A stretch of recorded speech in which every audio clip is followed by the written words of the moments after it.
mga amendments rin po. No, because I'm a member of the committee, I don't remember a meeting where we discussed the amendments to the committee report. Meron din pong mga amendments na ipropose. Yes, di ba last day po tayo interpellation Friday. Friday. Oh, Correct. after that, hindi nag-meeting ang committee. Hindi po. So sino nag-decide sa amendments? Ang today po, ang ipropose ay mga individual amendments. So yung committee amendments was naka-subsume na po dun sa committee report, Mr. No, President. so again, just That we passed. no, so that I've been clarified.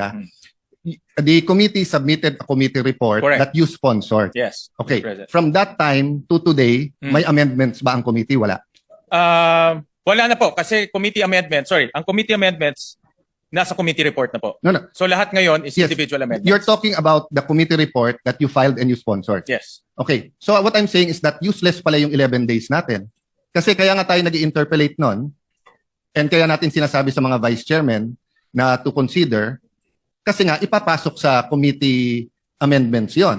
Actually, So are we saying that exactly etong binigay nyo na summary plus the soft copy? I understand the soft copy kasi kung titingnan mo yung mga libro, ang kakapal nun. And of course, I congratulate you for that innovation and I heard you got a lot of students, di ba, nag-AI and hinimay nyo yung budget. But I'm saying